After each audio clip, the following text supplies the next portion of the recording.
Os contos de fadas ocupam um lugar especial em nossas vidas desde a infância.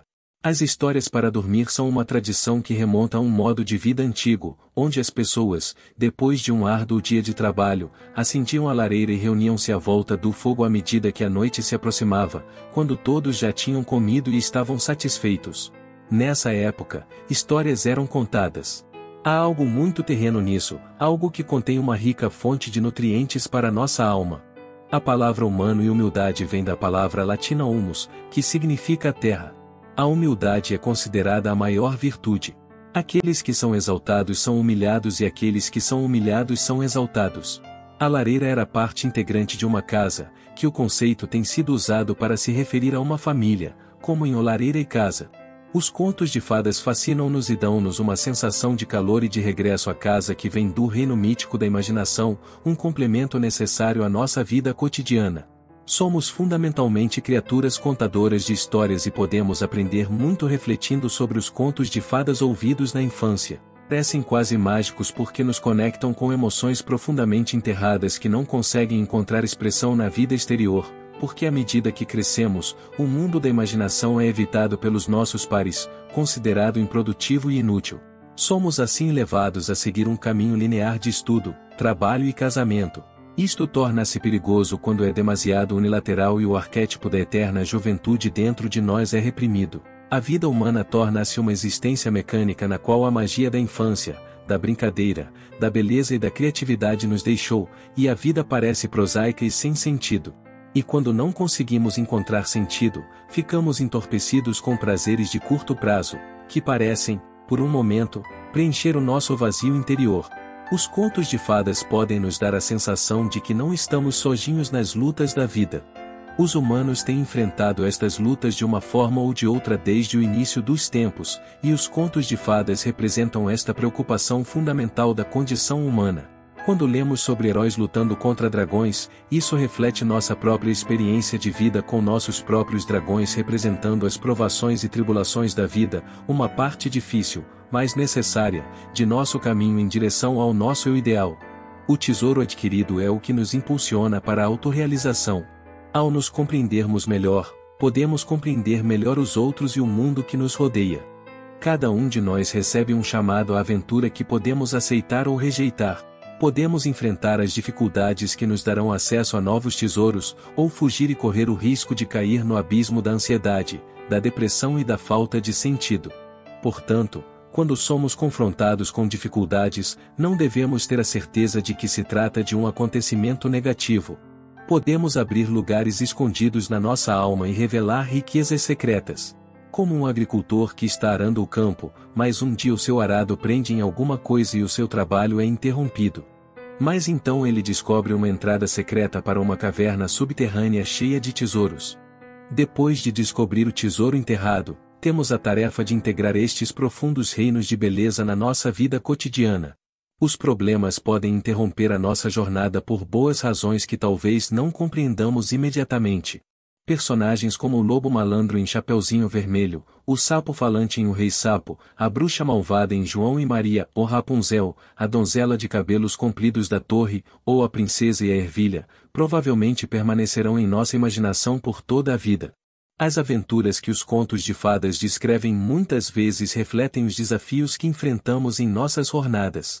Eles escondem uma riqueza de insights logo abaixo da superfície e são claramente mais do que um mero entretenimento para crianças. É um grande tesouro revisitar histórias que nos impactaram na juventude e os personagens de que gostamos ou não gostamos. O termo conto de fadas foi usado pela primeira vez pela autora francesa Madame de Aulnoy no final do século XVII. Pertence ao gênero folclore, representando mitologia, sabedoria popular, lições de moral e entretenimento. Os contos de fadas contêm um espaço liminar, representam tanto o reino comum quanto o sagrado. O herói ou heroína deixa o mundo mundano e entra no mundo mágico, de onde ele ou ela encontra a presença de magia, tesouros, animais ou objetos falantes e seres míticos como fadas, dragões, anões, gigantes, elfos, sereias, bruxas, etc. Os personagens e motivos dos contos de fadas são arquetípicos, sustentados por elementos mágicos. Aqui encontramos todos os tipos de arquétipos: o herói, a criança, a sombra, o malandro, o tolo, o velho sábio, a donzela, a mãe devoradora, etc. Outro mundo inconsciente e luminoso, e de volta à vida cotidiana. O conto de fadas pode terminar com o personagem voltando ao mundo comum com fortuna, ou de mãos vazias com o alívio de ter sobrevivido e escapado do inconsciente devorador.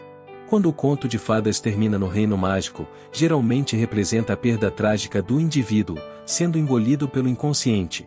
Tomemos, por exemplo, a história de João e o pé de feijão.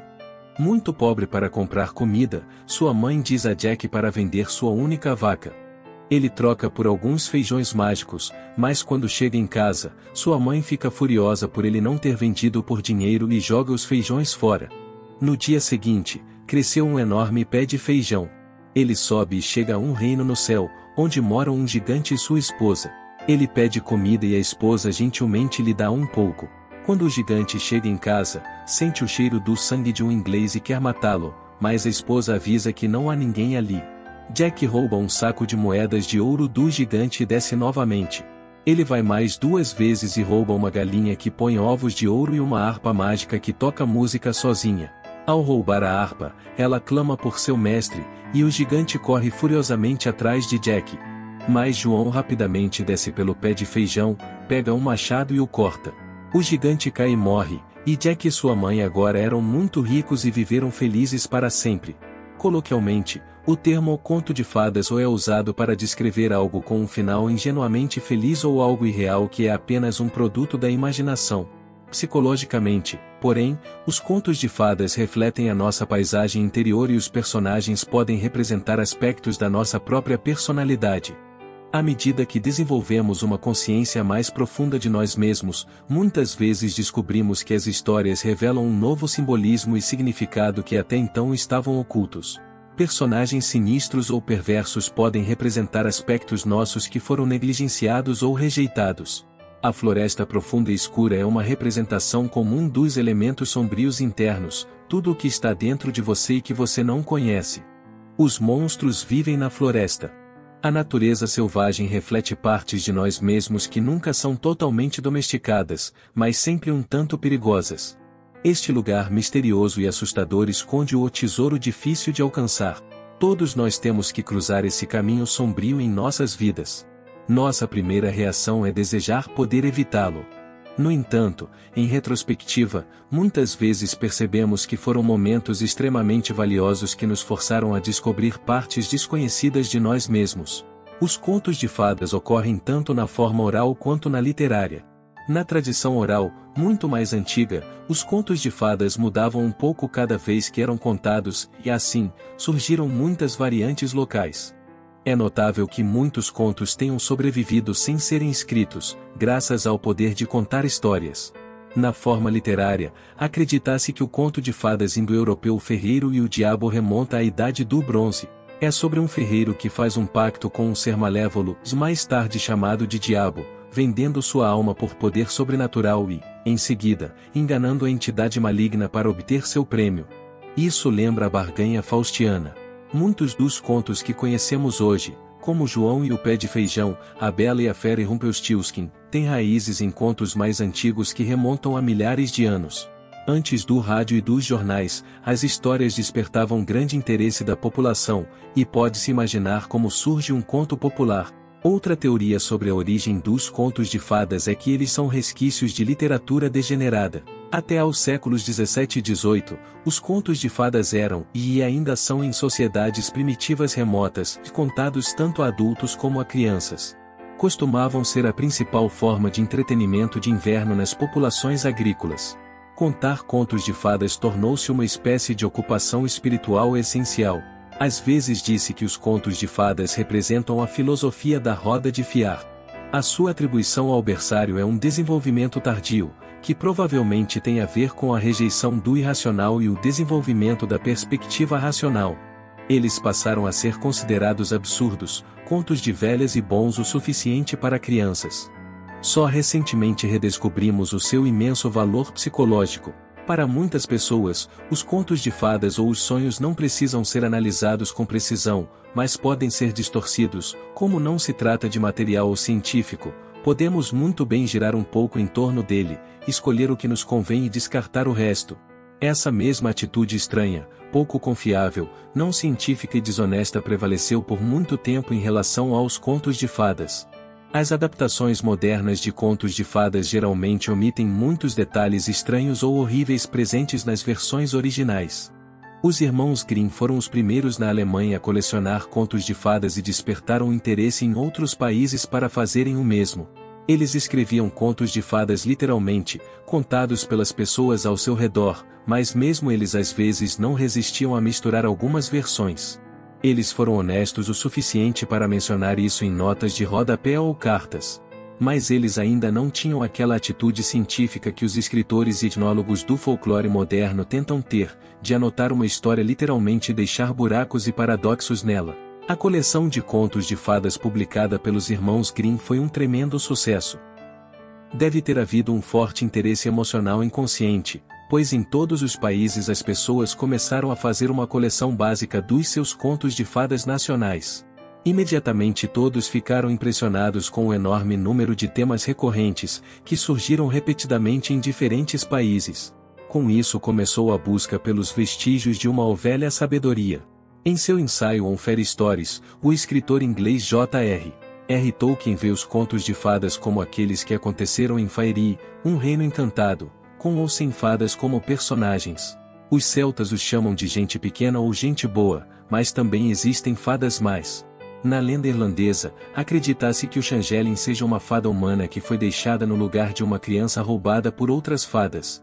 Uma crença em torno da origem das fadas é que durante a guerra no céu, os anjos rebeldes caíram no inferno e os anjos triunfantes permaneceram no céu. No entanto, houve outro grupo de anjos que permaneceram neutros e, portanto, foram apanhados no meio, deixados para vagam pela terra como fadas.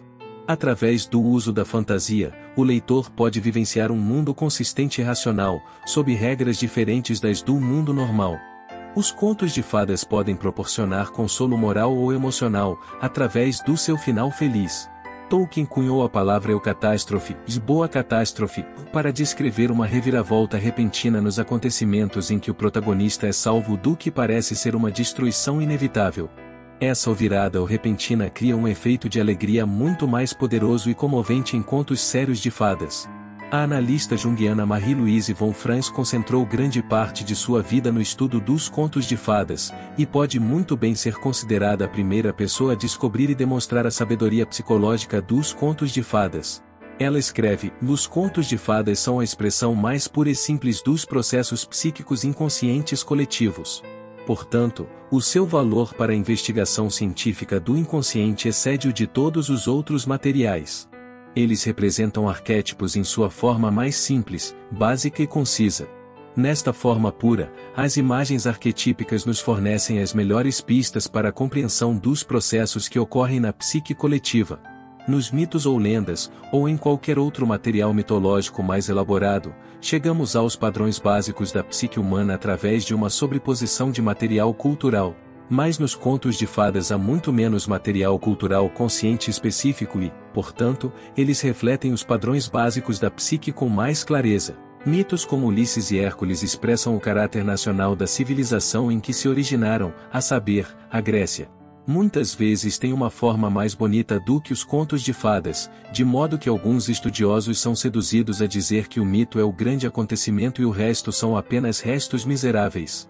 As lendas, por outro lado, são eventos não verificáveis transmitidos desde épocas anteriores e que se acredita terem ocorrido na história humana. Os contos de fadas, no entanto, expressam as fantasias criativas das camadas rurais e menos instruídas da população. Tiveram a grande vantagem de serem ingênuos e de terem sido elaborados em grupos coletivos, pelo que contém material puramente arquetípico, não obscurecido por problemas pessoais. Portanto, um conto de fadas pode ser compreendido em todo o mundo e não se limita à nação de cada um. No entanto, os mitos são importantes porque podem ser usados para construir uma ponte quando não se compreende o que significa o material do conto de fadas, pois está demasiado distante do mundo consciente da pessoa. Tanto os mitos quanto os contos de fadas ajudam a imaginação humana a narrar o significado dos acontecimentos da vida. É preciso contar as coisas como elas são, em sua forma verdadeira e crua e não embelezá-las, só então se poderá acessar o reino arquetípico. Os contos de fadas refletem as estruturas psicológicas mais básicas dos humanos, e é onde se pode estudar melhor a anatomia da psique. Portanto, trata-se de um estudo científico em que von Franz buscou compreender a psique objetiva ou o que Carl Jung chama de inconsciente coletivo, a casa dos arquétipos, os padrões herdados de comportamento da humanidade.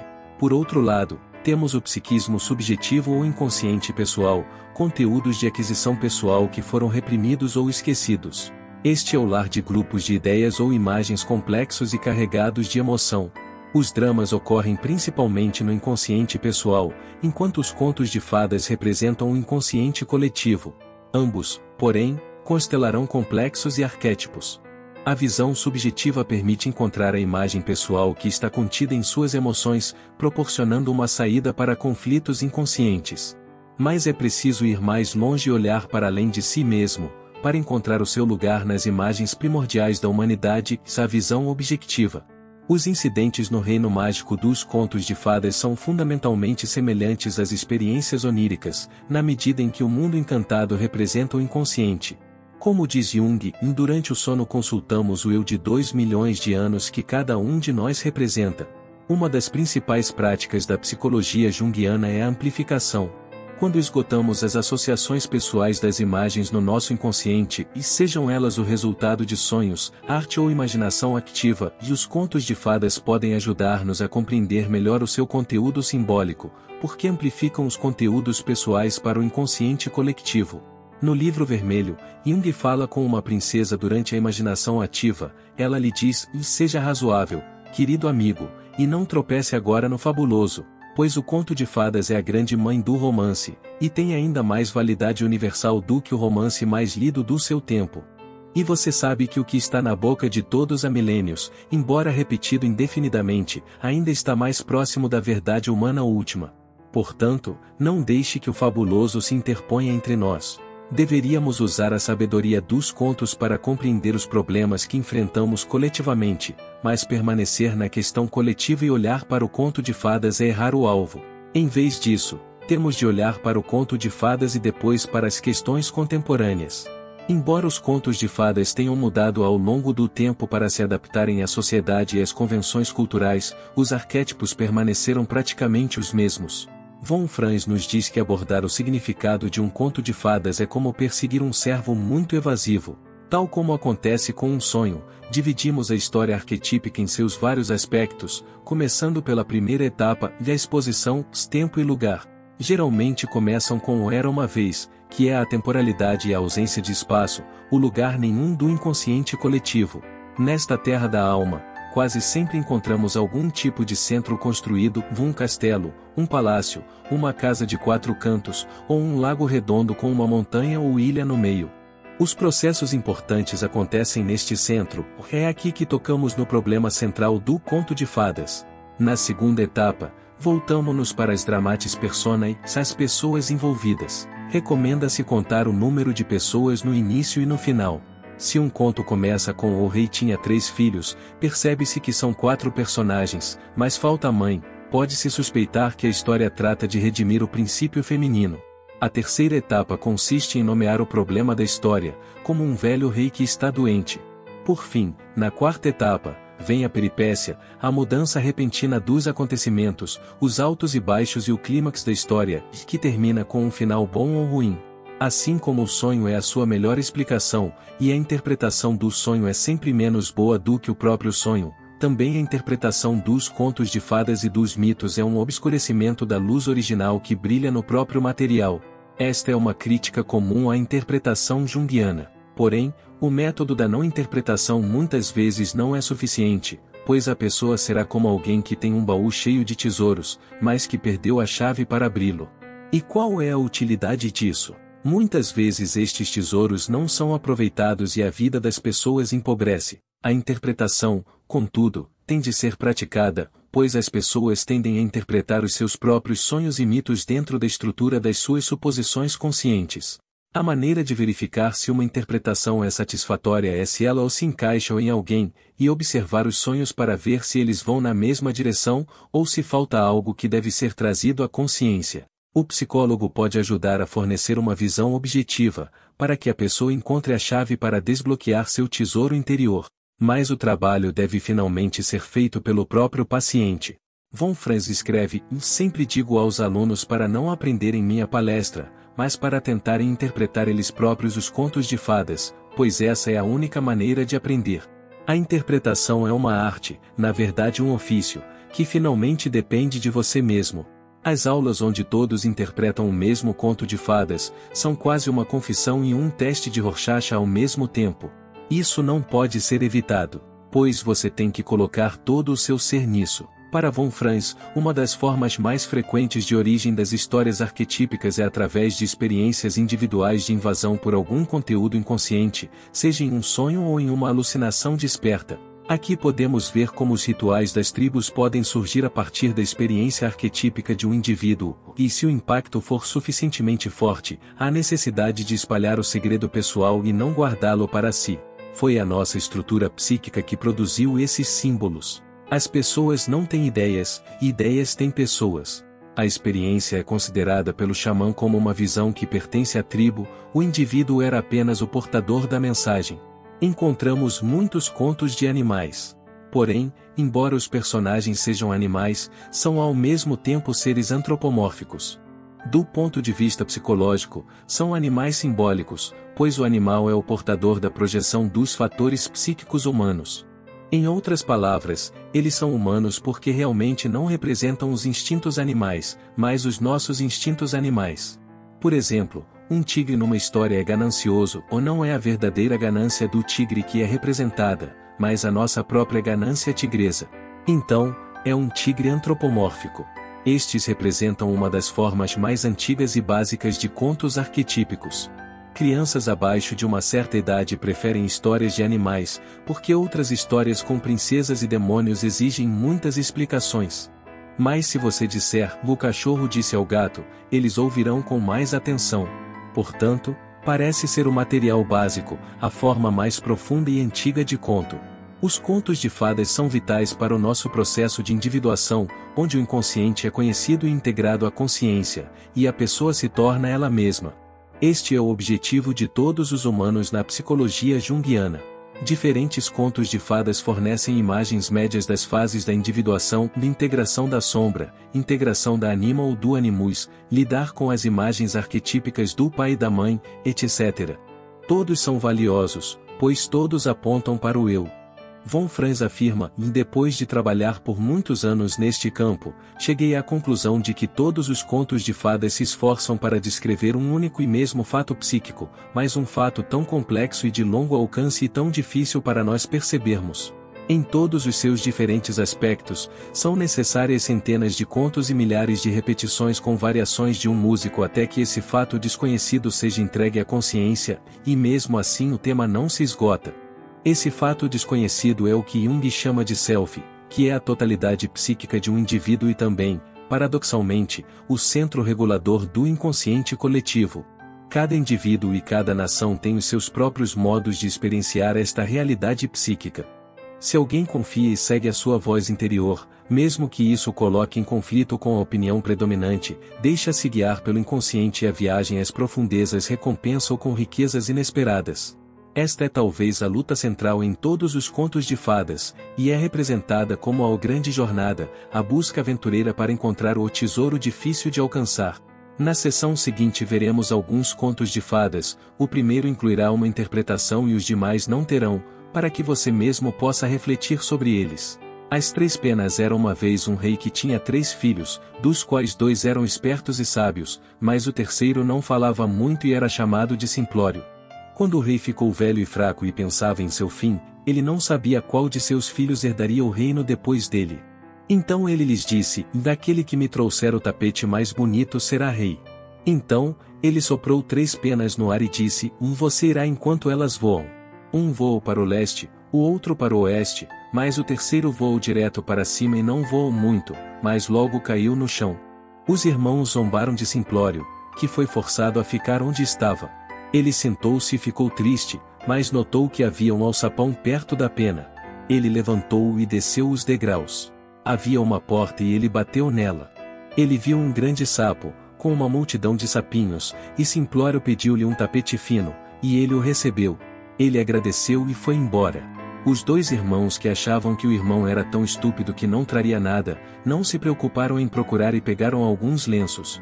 Quando Simplório trouxe de volta o lindo tapete, o rei ficou surpreso e declarou que o mais novo herdaria o reino.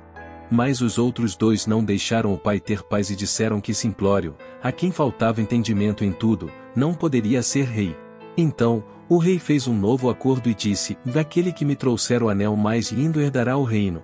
Novamente, as penas voaram na mesma direção, e Simplório voltou até o sapo gordo e disse a ela que queria um lindo anel, que lhe foi dado. Os irmãos riram do Simplório por ter ido em busca de um anel de ouro e simplesmente trouxeram alguns pregos. Quando Simplório trouxe o anel de volta, o pai disse novamente: o reino pertence a ele. Os dois mais velhos não pararam de atormentar o rei até que ele fez uma terceira condição e declarou que aquele que trouxesse a mulher mais bonita para casa deveria ficar com o reino. Simplório voltou para o sapo, mas o sapo respondeu: ela não está por perto no momento, mas ainda assim, você a terá. Ela deu a ele um nabo amarelo que havia sido escavado, ao qual foram atrelados 6 ratos. Então Simplório disse: o que devo fazer com isso? O sapo respondeu: basta colocar um dos meus sapinhos nele. Mal o sapo estava sentado no nabo quando ela se transformou em uma bela donzela, o nabo em uma carruagem e os 6 ratos em cavalos. Então, ele a beijou, partiu rapidamente com os cavalos e a levou ao rei. Seus irmãos não se preocuparam em procurar moças bonitas, mas trouxeram as primeiras camponesas que encontraram.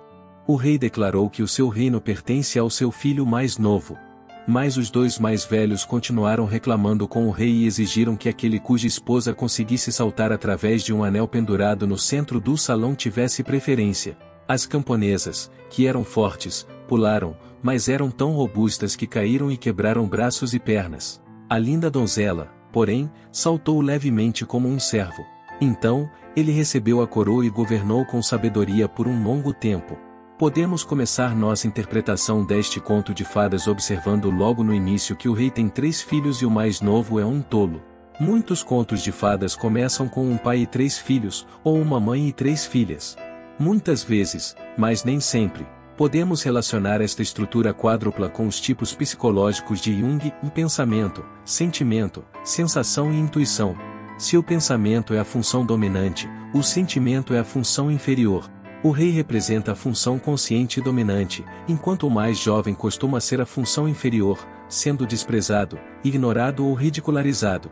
Os dois irmãos são as funções auxiliares. Esta quaternidade representa a totalidade, uma imagem psíquica do eu. Os dois filhos inteligentes só repetem as mesmas coisas indefinidamente, esperando um resultado diferente. O rei doente velho é o principal problema que representa o fracasso da atitude consciente predominante, cansada pelo uso excessivo. Esta é uma situação que acontece mais frequentemente na segunda metade da vida, onde o nosso foco muda do mundo exterior para o mundo interior, e um desalinhamento é frequentemente a causa de uma crise de meia-idade, causada por uma abordagem demasiado unilateral na vida. O rei deve explorar sua função inferior, que faz a ponte para o inconsciente, ganhando acesso a um reino subterrâneo, onde reside o arquétipo da grande mãe na forma de um sapo, e ela ajuda o tolo em cada missão. Aqui, a tarefa final é a integração da anima, a personificação de todas as tendências psicológicas femininas no homem, que também é o arquétipo da vida. Só então o tolo poderá herdar o reino, símbolo da totalidade. À medida que o velho e rígido modo de vida morre, uma energia mais jovem e mais capaz surge na vida da pessoa. Rumpelstiltskin era uma vez um moleiro pobre, mas que tinha uma filha linda. Ora, aconteceu que ele teve que ir falar com o rei e, para parecer importante, disse-lhe: tenho uma filha que pode transformar palha em ouro. O rei ficou satisfeito e disse-lhe para levá-la ao seu palácio. Quando a menina foi levada ao rei, ele a levou para uma sala com uma roca e palha e disse: se até amanhã de manhã você não tiver fiado esta palha em ouro, você morrerá. Então, ela ficou sozinha no quarto e não tinha ideia do que fazer, e ficou cada vez mais infeliz, até que finalmente começou a chorar. Mas de repente a porta se abriu e um homenzinho entrou e perguntou sobre o choro dela. A menina respondeu que tinha que transformar palha em ouro, mas não sabia como fazer. O manequim perguntou o que ele receberia em troca se fizesse isso por ela, e ela respondeu, meu colar. Então, ele começou a trabalhar até que toda a palha estivesse fiada e todas as bobinas estivessem cheias de ouro. Quando o rei chegou, ficou surpreso e encantado, mas seu coração tornou-se ainda mais ganancioso. Ele mandou levar a filha do moleiro para outra sala cheia de palha, que era muito maior, e disse-lhe para transformá-la em ouro se ela valorizasse sua vida. A menina chorava e, quando a porta se abriu, o homenzinho apareceu novamente. Desta vez, a garota deu-lhe o anel e ele transformou toda a palha em ouro brilhante. O rei ficou encantado, mas ficou ainda mais ganancioso e levou-a para uma sala maior. E se ela conseguir, ela se tornará sua esposa. Desta vez, quando o manequim chegou, ela não tinha nada a oferecer a ele, então ele lhe disse, então me prometa que se você se tornar rainha, terei seu primeiro filho. Sem saber mais o que fazer, ela concorda. O rei entrou e encontrou tudo o que desejava, e ela se tornou rainha. 1 ano depois, ela teve um filho lindo e nunca pensou no manequim. Mas de repente ele apareceu, e ela ficou horrorizada, oferecendo ao manequim todas as riquezas do reino se ele deixasse seu filho. O manequim teve pena e deu-lhe 3 dias para descobrir o nome dele e, se ela descobrisse, ficaria com o filho. Então, a rainha pensou durante toda a noite em todos os nomes que já tinha ouvido e enviou um mensageiro por todo o país para perguntar por quaisquer outros nomes que pudessem existir. O primeiro dia e o segundo dia se passaram e ela ainda não havia descoberto o nome dele. Mas no terceiro dia, o mensageiro voltou e disse-lhe que tinha visto um homem saltando sobre uma perna só e gritando, hoje eu asso, amanhã preparo, no próximo terei o filho da jovem rainha. Ah! Fico feliz por ninguém saber que Rumpelstiltskin me chama. Quando o homenzinho entrou, ela disse-lhe o nome dele. Ele gritou, o diabo lhe disse isso, e em sua raiva ele mergulhou o pé direito tão profundamente na terra que toda a sua perna entrou, e então com raiva ele puxou a perna esquerda com tanta força com as 2 mãos que se rasgou em 2. O rei Sapo ou Henrique de Ferro antigamente, quando ainda era útil desejar o que se queria, vivia um rei cujas filhas eram todas lindas, mas a mais nova era a mais bonita. Num dia quente, ela ia para a floresta e sentava-se ao lado da fonte fresca e, para passar o tempo, pegava uma bola dourada, jogava-a para cima e pegava-a. A bola acabou caindo no poço e ela não conseguiu encontrá-la. Ela começou a chorar e uma voz falou, o que há com você, filha de King? Você chora tanto que até uma pedra mostraria a pena. Ela olhou em volta e viu um sapo esticando sua cabeça grossa e feia para fora da água, e contou-lhe sobre a bola dourada. O sapo disse, posso ajudá-lo, mas o que receberei em troca do seu brinquedo? O que você quiser, querido sapo, disse ela, de minhas roupas, minhas pérolas e joias, e até a coroa de ouro que estou usando. Mas o sapo não se importava com essas coisas e só queria ser seu companheiro. Ela prometeu dar a ele tudo o que ele desejasse, mas pensou, que sapo bobo era aquele. Em pouco tempo, o sapo veio com a bola na boca e ela ficou encantada e fugiu com ela, apesar do protesto do sapo para levá-lo consigo. Ela logo se esqueceu do pobre sapo. No dia seguinte, enquanto comia em seu pratinho dourado, ouviu uma batida na porta. Foi o sapo. Ela bateu a porta, pois estava bastante assustada. O rei perguntou o que a incomodava, tem um sapo nojento lá fora. Ela respondeu. O que um sapo quer de você? Respondeu o rei, e ela lhe contou sobre sua promessa. O sapo bateu pela segunda vez e o rei disse, o que você prometeu, você deve cumprir. Vá e deixe-o entrar. Então ela foi e abriu a porta, e o sapo a seguiu. O sapinho sentou no prato dela e eles tiveram que comer juntos, para seu desgosto. O sapo então disse a ela para carregá-lo na cama, mas ela começou a chorar porque tinha medo do sapo frio que ela não gostava de tocar. O rei ordenou que ela cumprisse sua promessa, então ela pegou o sapo e o carregou para um canto, mas o sapo disse que queria dormir na cama, senão contaria ao pai dela. Então ela ficou terrivelmente zangada e o jogou contra a parede, e ele se transformou no filho de um rei. Ele disse a ela que havia sido enfeitiçado por uma bruxa malvada. Na manhã seguinte, uma carruagem chegou com 8 cavalos brancos, e atrás estava o jovem servo do rei, fiel Henrique, que ficou tão infeliz quando seu mestre foi transformado em sapo, que fez com que 3 faixas de ferro fossem colocadas em volta de seu coração, para que não explodisse de tristeza. E enquanto se afastavam, o filho do rei ouviu um estalo, como se a carruagem estivesse quebrando.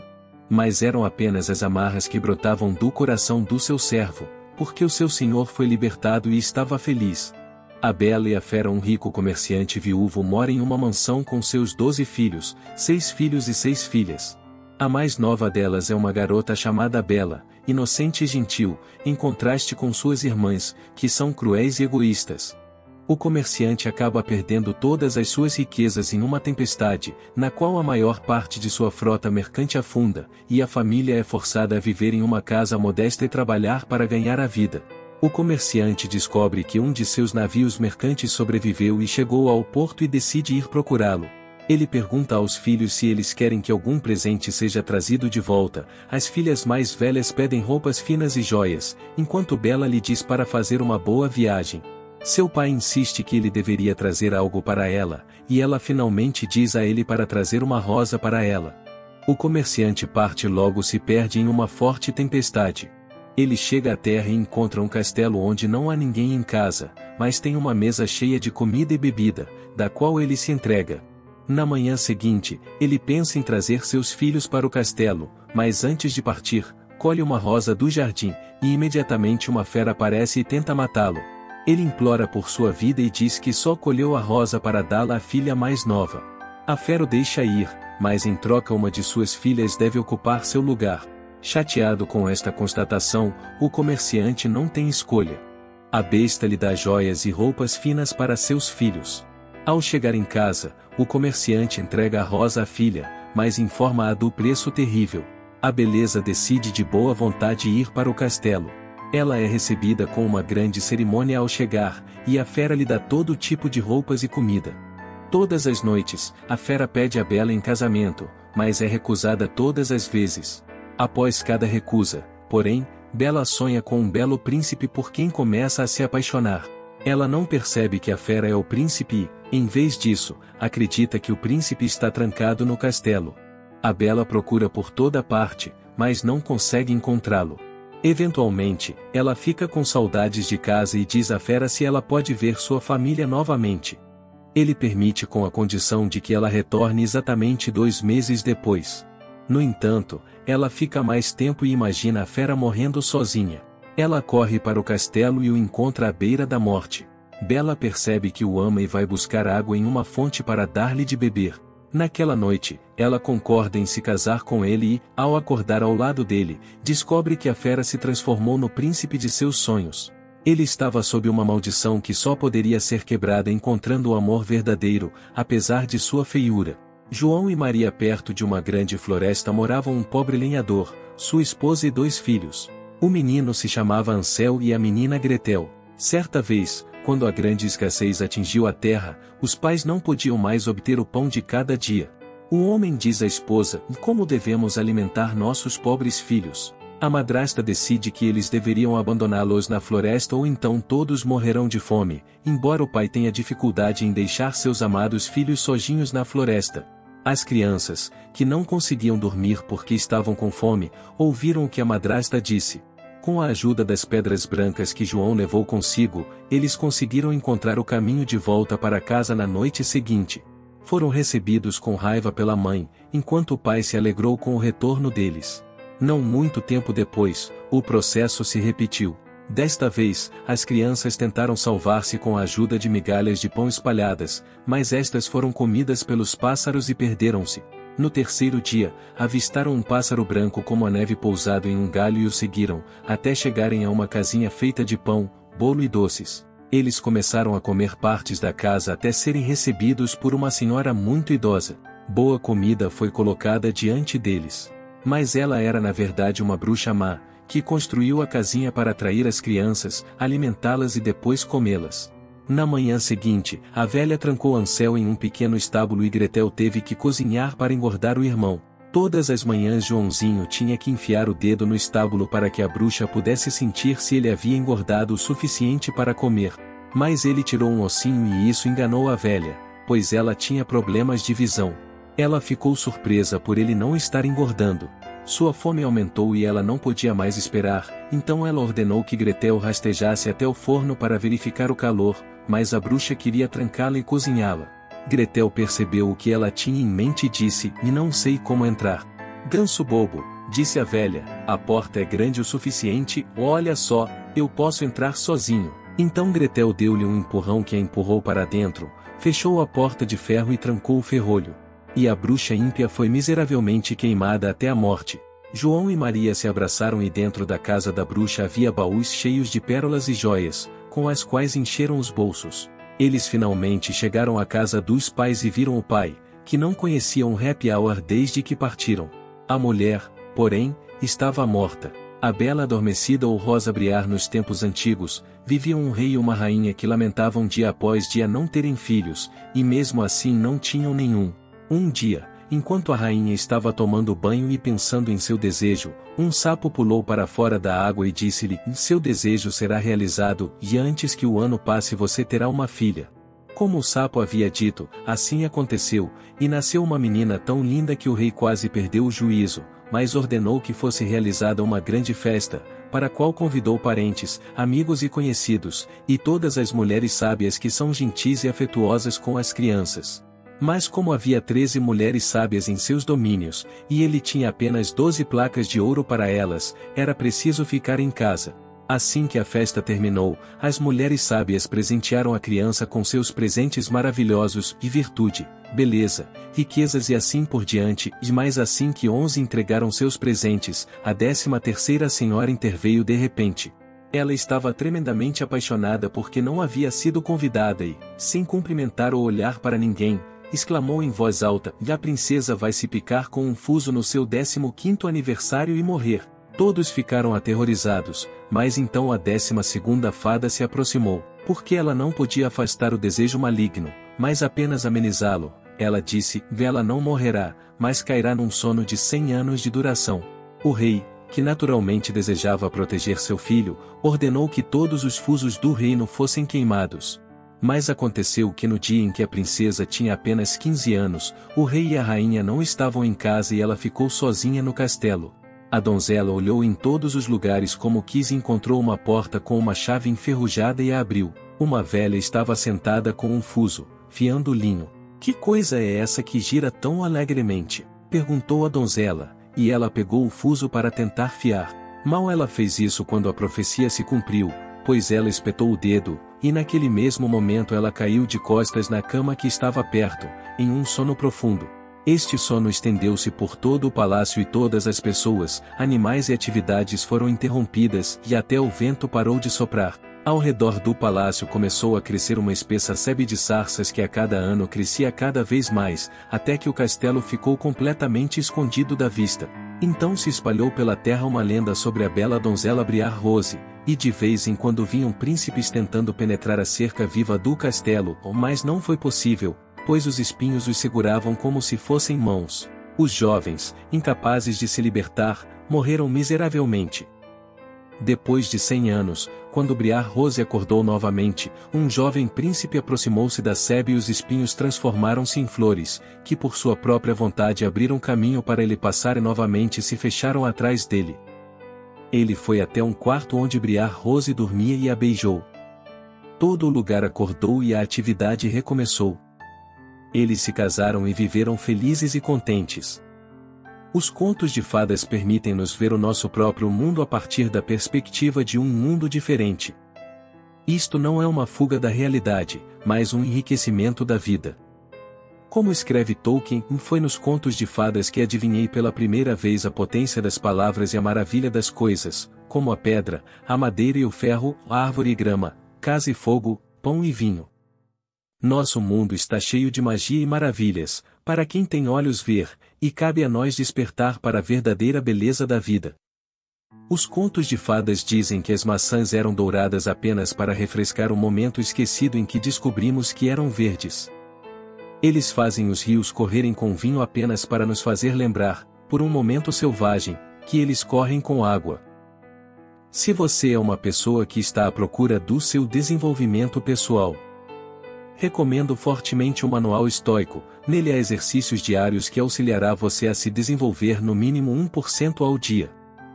Por um preço simbólico de R$ 10, para investirmos em melhorias no canal. Lembre-se, o feito é melhor que perfeito. Obrigado por assistir.